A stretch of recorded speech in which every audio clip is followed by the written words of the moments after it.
But since 2020, obviously, with everything going on, we've seen a lot more actual trials, litigation start to take place virtually.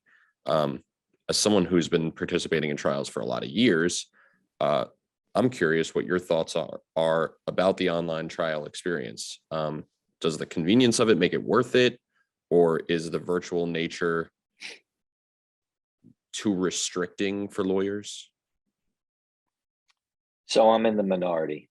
I'm on the executive board of New York State Trial Lawyers when this went, everything went virtual, and I was at the forefront of trying to get the court system to participate and sanction virtual trials. And I got a lot of negative feedback from my colleagues, but having done, I do a lot of focus groups. I've done hundreds, and I was already doing focus groups online, that it is a different skill set and a different presentation necessary, but I believe you get as good, if not a better result during a virtual trial.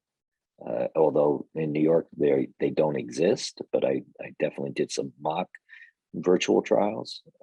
But I believe that they are more efficient and better than often in-person trials, because it puts a tremendous amount of pressure on the trial lawyer to be really efficient and prepared, because if you're not prepared, you're not going to do well in a virtual trial. But if you are very prepared and know exactly the line of that you're going to take and the theme, and have a throughput from your jury selection right on through to your summation, it could be very, very effective, because you have the ability to truly direct jurors' attention to exactly what you want through the use of technology. And that is very hard to do in a courtroom.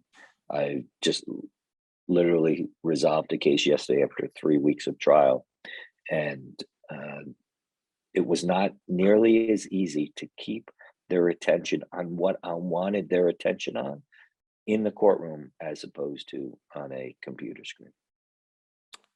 I've never even thought about that aspect of trials. Obviously, I wouldn't have to, but yeah, if I'm in person, there's daydream, but there's something about the immediacy of it's more one-on-one instead of a room full of people, especially like what you're saying when it comes to a jury and the counselor. It's I'm in an empty room right now, so for me, I think you've captured my attention more than you would, say, if I opened the door and my office was full of people walking by and there were noises and things happening outside. So And there's a court officer there, their radio goes off, and then somebody walks into the courtroom, and then you have a stenographer who's moving around, and all of those minor distractions add up, where we have a finite amount of cognitive attention that we can provide, and anything that sucks away from that cognitive attention is meaning that the individual is not paying full attention to you or the words that you're using, and your ability to be persuasive is diminished. And I don't think that is as apparent on a virtual trial. That's not to suggest that people don't have distractions sitting in their home, but they are not new distractions. They're not in a new environment. They're not in a courtroom. They're not being escorted in and out by a court officer. They're not wondering where they have to sit. They're not there are a lot of distractions that take away from the opportunity for a lawyer to be persuasive in it. But that's not to say I would take virtual trials over in-person trials all the time.